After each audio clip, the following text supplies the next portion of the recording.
NYPD and a few other law enforcement is about to announce what they're calling a major um, gun bust in New York City. Everything is alleged, everyone is innocent until proven guilty. And we're going to see what they have to say.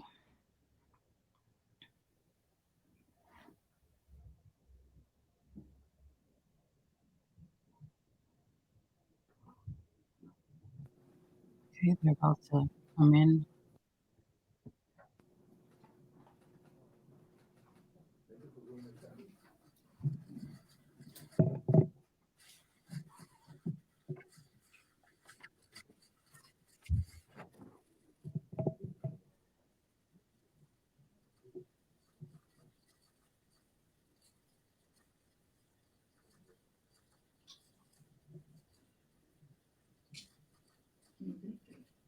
Good afternoon. I'm the United States Attorney for the Eastern District of New York, Breon Peace. Thank you all for joining us today.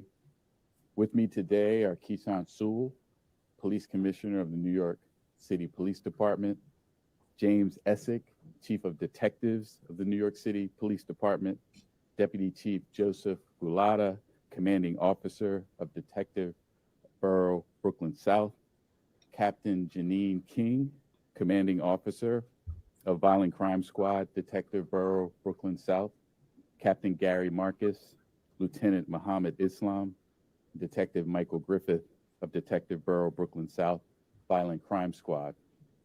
We also have Frank Tarantino, Special Agent in charge of the Drug Enforcement Administration, New York Division, and my U.S. Attorney's Office team, Assistant United States Attorneys Adam Amir, Arissa Chen, James Simmons, and Francisco Navarro. We are here today to announce the arrest and charging of 4 defendants, David McCann, Tahaji Jones, Raymond Minaya, and Calvin Tabran, for trafficking over 50 firearms, fentanyl, and crack cocaine in the Canarsie neighborhood of Brooklyn. This is one of the first prosecutions in the nation and the first unsealed indictment in New York under the Bipartisan Safer Communities Act, the first federal statute specifically designed to target gun trafficking, which was enacted by Congress in June 2022. The charges brought today exemplify how the Bipartisan Safer Communities Act can be used as an effective tool in our continued battle against gun violence that plagues communities in Brooklyn, across New York City and Long Island, and across the nation. These charges and the arrests made today are the culmination of a significant investigation into gun and narcotics trafficking occurring largely in and near the Brookline Houses public housing complex in Canarsie.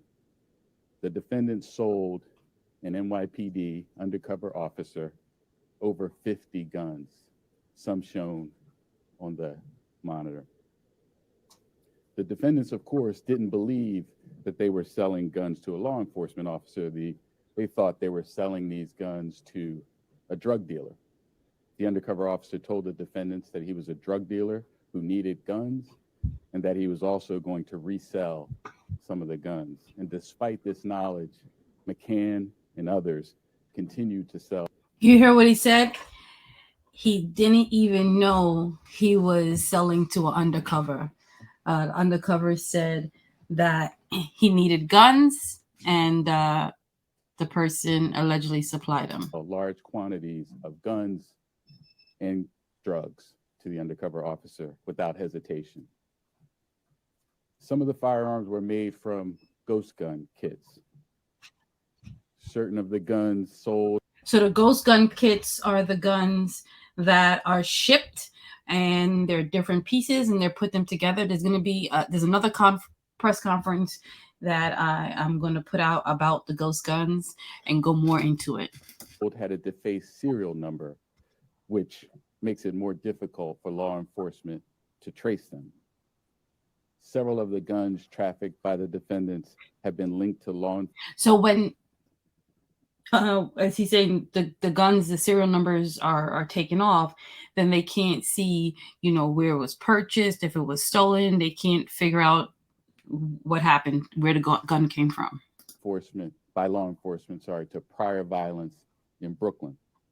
For example, one defendant, Manaya, sold the undercover officer a gun that was used in an August 21st, 2021 shooting in Bedford-Stuyvesant, during which armed perpetrators shot into a large crowd of people who were gathered for a family day celebration. And in total, 8 people were shot.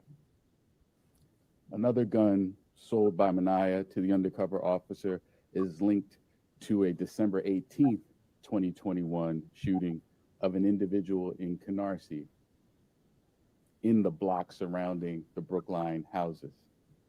That individual sustained multiple gunshot wounds to his body, including his right hand, shoulder, neck, and the base of his skull. This investigation revealed that the defendant, Tabron, would often purchase 3 or 4 guns from retailers in Virginia Beach and Lynn Haven, Virginia, for the express purpose of bringing those guns to Brooklyn to engage in sales set up by his co-defendants. And while engaging in the gun trafficking conspiracy, McCann and co-conspirators also sold more than 1 kilogram of fentanyl to the undercover officer. And McCann and Manaya also engaged in a narcotics trafficking conspiracy in which they sold over 100 grams of crack cocaine to the undercover officer. The defendant's drug and gun deals occurred primarily in vehicles outside of homes in Canarsie. Almost all the deals occurred in the afternoon and in broad daylight, with the dealers sometimes boldly walking down the street, public streets, carrying bags of dangerous weapons right by residents. And many of these transactions took place during the day in the summer at the Canarsie Pier, which we know is a popular recreational area where scores of Brooklyn families picnic. Now, I can tell you, Canarsie Pier is a part of Brooklyn that a lot of people go to. I've gone there numerous times, taken my children there. People go there and fish. My father and uncles and cousins will go there and do fishing. There's a park there. There's like a beach area there. In the summertime, sometimes it's so crowded you can't even get inside. So it is a popular place. People go and bike ride, they'll run, they'll barbecue. So it is really a popular place. And it's a place of, you go there for peace, to stand by the water, play with their children in the playground. The evidence of the defendant's involvement in this case, misconduct, includes video and audio recordings made by the undercover officer during gun and drug sales, text and telephone records, surveillance, GPS, and social media, which shows the defendant's whereabouts at particular times, and physical evidence, including firearms, ammunition, and drugs. And additionally, when agents arrested one of the defendants in Brooklyn this morning, he was in illegal possession of 2 handguns, including one with an extended magazine. The defendant threw one of the guns out of a window in an attempt to hide it, but agents recovered both guns at the scene. By charging the defendants today, our office and our law enforcement partners have interrupted a network of firearms traffickers that endangers our community. Prosecutions of gun trafficking prior to the enactment of the Bipartisan Safer Communities Act relied on statutes concerning unlicensed sale, transport, and delivery of firearms, and false statements made to firearms dealers. By using the new law in the charges today, we're able to streamline those prosecutions by charging firearms trafficking conspiracy as a standalone federal crime. This charge also comes with increased penalties should the defendants be proven guilty. As the first prosecution to utilize this new legislation in New York, and one of the first in the country, we are demonstrating that we are prepared to use all the tools at our disposal, new and old, to combat gun violence. And reducing gun violence will always be one of the foremost priorities of this office. Now, I'd like to give special thanks to the NYPD and the officers on this case, and especially the undercover officer who displayed extreme bravery by repeatedly engaging with the defendants to take over 50 guns off the street. I also want to give a special thanks to the DEA and the ATF for their work on this case as well. And lastly, I just want to thank the team from my office who worked tirelessly to protect the community every day. I'll now turn it over to Commissioner Sewell. Good afternoon, everyone, and thank you for being here. This case, initiated by the dedicated investigators of the NYPD's Detective Bureau Brooklyn South Violent Crime Squad, in direct response from complaints from the communities we serve, reminds us of two simple truths: that illegal guns still proliferate and circulate in many neighborhoods across this city that want and need our assistance, and that every day, the women and men of the NYPD, along with our law enforcement partners, perform incredibly dangerous work to prevent these guns from getting into the hands of criminals. We will not become complacent. We've traced at least 3 of these guns from this case to previous shootings of the people of this city. We in the NYPD will never forget that the handgun used to assassinate Detectives Wenjin Liu and Rafael Ramos in Brooklyn in 2014 was bought at a Georgia pawn shop before making its way here illegally. A year later, the gun used to murder Detective Brian Moore in Queens had been stolen from another pawn shop in Georgia. And last January, the gun used to murder Detectives Wilbert Mora and Jason Rivera in Harlem had been stolen in Baltimore in 2017. The fact is, the NYPD's gun arrests in 2022 were at a 27-year high. Our courageous police officers took more than 7,000 illegal firearms off the street last year. Yet as we see thousands more illegal guns continue to flow into this city year after year from other states. So every day, NYPD officers with our partners will continue to interdict, interrupt, investigate, and hold criminals accountable. New Yorkers in every neighborhood should be free from fear and tragedy related to gun violence. This is why we engage in precision policing. It is why we collaborate with the DEA, the ATF, out-of-state police departments, and prosecutors like the U.S. Attorney for the Eastern District, Breon Peace. Every illegal gun seized, every shooting that does not occur, every homicide that never happens is another realization of the public safety focus of the NYPD. I want to personally commend the investigators and thank the NYPD undercover officer for his extraordinary work. We could not do it without our undercovers in this city. They are truly the best of the best. And everyone assigned to the Violent Crime Squad in the Brooklyn Detective Bureau, Brooklyn South, for hearing the complaints of those who live and work in Canarsie and for initiating a hugely successful investigation and response. I am also truly thankful for our federal partners for their collaboration in this case. It takes all of us working together across multiple agencies and in concert with the people that we serve to attain the results that we did today. So thank you to the New Yorkers who reached out to us. Thank you for the information that you shared, and thank you for helping us keep this city safe. I want to turn it over to the DEA Special Agent in charge of the New York office, Frank Tarantino.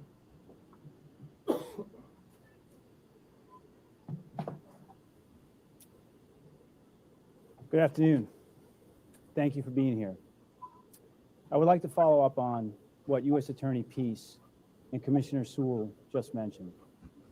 The bipartisan Safer Communities Act and groundbreaking legislation is a great tool that the DEA New York Division, along with our local and federal partners, intends to use to address the most significant threats to our communities and to our citizens: guns and drugs, the primary drivers of violence and death in our city. The DEA has long established the direct link between gun violence and drug trafficking, and the New York Division is clear-eyed and laser-focused on driving down drug-related violence and drug poisonings in New York City. And we aim to accomplish this by targeting the most significant drug trafficking organizations and drug traffickers like the ones mentioned today in this indictment, and holding them accountable for causing the most harm. Through this investigation, our investigative team of DEA, NYPD, and ATF seized over 1.5 kilograms of fentanyl powder. This is the equivalent of 114,000 potential lethal doses of fentanyl off our city streets. Additionally, our investigative team seized nearly 1.5 kilograms of fentanyl-laced crack cocaine. These two seizures, along with the removal of over 50 illegal guns off our city streets. So fentanyl, we're going to do another video on that. This is deadly. There's a lot of cases, a lot of stories, a lot of people who are dying because of that. And according to what he said, that's a lot. And if he said also crack laced with it. So, you know, people who are addicted are thinking that they're getting crack and they're getting something else, and it's making situations even worse and deadly. So we're going to cover another story more in depth on that. Saves lives. Our tough work and vital mission has never been more important than it is today. And this investigation is a great example of the dedication, commitment, and teamwork that exists in New York City. And a great deal of credit deserves to go to the undercover and the violent crime squad of the NYPD. The NYPD's dedication and commitment to the community is present every single day, but their response during this situation illustrates the urgency and speed in which they intend to meet the threats against our New York City residents. The DEA is equally dedicated and committed to keeping our community and our citizens healthy and safe. In fact, the DEA's mission is, and will continue to be, to save lives. Thank you. I would like to turn it over to Chief Essex. These undercovers, I mean, sometimes you can't even tell. I remember coming out of the subway one day, and these two guys were going after this other guy, and I paused to look because I couldn't tell if they were robbing him or what they were getting ready to do. And one of them pulled out his badge to show the people that he was an officer, and he was in plain clothes, and he did not look like someone you would think would be law enforcement. So as they're mentioning, these undercovers, you know, went and bought these guns, and these people did not know. And, you know, some of the guns, from what they said, allegedly killed people, right? And, you know, they mentioned officers that were killed, babies, children, getting into the hands of young people.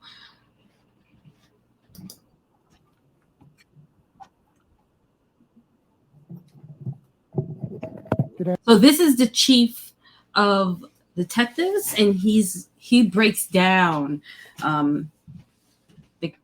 what they're being alleged of a little bit more. Afternoon. The number one priority of the NYPD is to stop the violence that has plagued the streets of the city over the last few years. In order to accomplish this mission, we have a multi-layered plan, which includes stopping the flow of guns coming into the city, arresting persons carrying or using guns in New York City and getting a successful prosecution. This long-term case and others to follow sends a powerful message. If you traffic guns into New York, you will face severe penalties. Gangs, drugs, and guns are a scourge in New York. This case targeted 3 elements and hopefully will have a significant effect on future violence. Last year, we saw a significant drop in violence from the previous year. Who knows how many shootings were prevented because these 50-plus guns were taking off the street. As shown in this case, trafficked guns from other states make their way into New York and in many instances are used by drug dealers and gang members in violent acts. 3 guns in this particular case were used in numerous acts of violence in Brooklyn. 1 gun was used in 6 separate incidents, one of which were the 8 persons shot in Bedford-Stuy before being sold to an undercover police officer.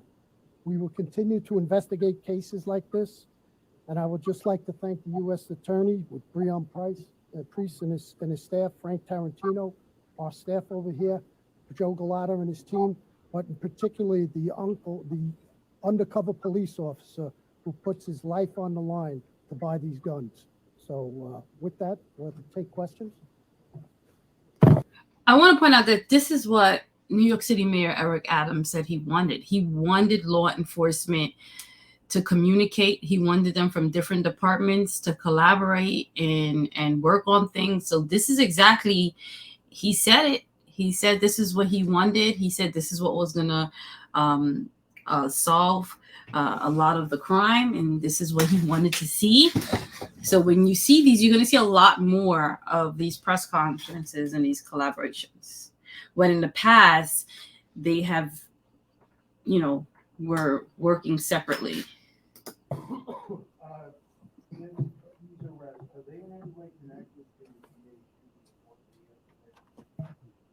No, no.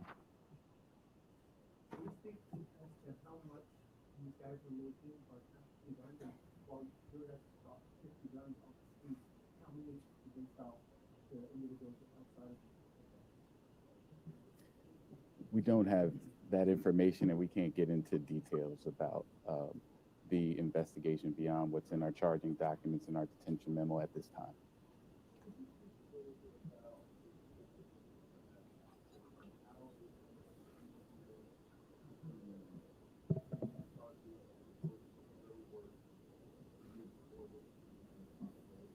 Sure. One of the benefits of the Safer Communities Act is that now we can charge the firearm trafficking itself without the obligation to show that someone was in the business of selling firearms. And that's a significant difference in what proof and evidence we would have to put forward. Secondly, the penalties are different, whereas under the other statutes, the maximum penalties would likely be 5 or 10 years. Under this act, they'll be facing up to 15 years. I think the difference is, again, you can show that you can prove the gun trafficking crime without having to show that someone was in the business unlawfully of dealing guns. So, for example, in a situation where someone is simply transferring guns, knowing that they're transferring them to a felon or a drug dealer, a person might not be in the broad business of selling firearms, but has violated this law.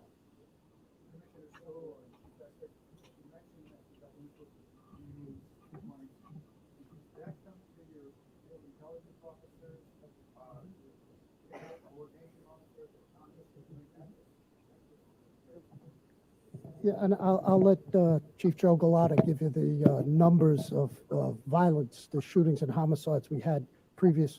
But the Baychester, the Bayview housing development, the Brookline housing development down in the Canarsie section of Brooklyn were probably 2 of the most violent housing developments in the city.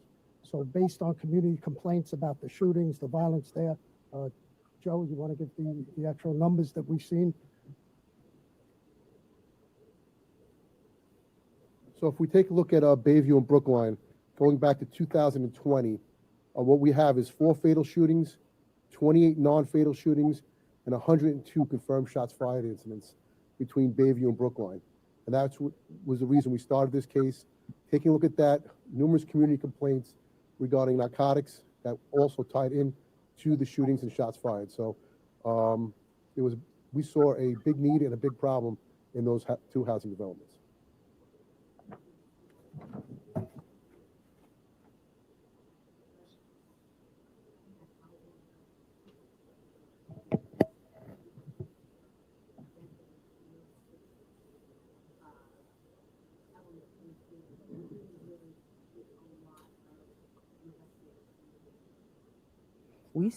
I'm sorry.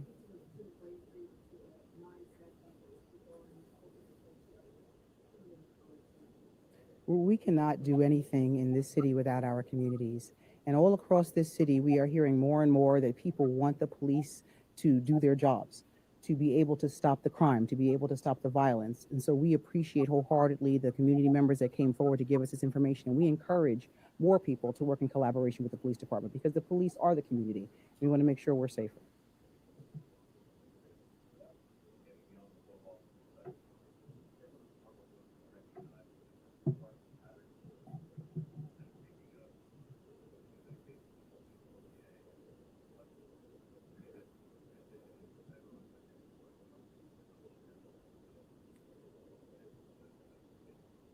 I think I can say, without going beyond the indictment, that there was a belief based on the investigative work of the NYPD and DEA that the defendants were involved in trafficking. And so once you have that potential, you put in the work, as these law enforcement officers did, to understand the network, infiltrate it, interrupt it, and bring it down, which is what happened in this case.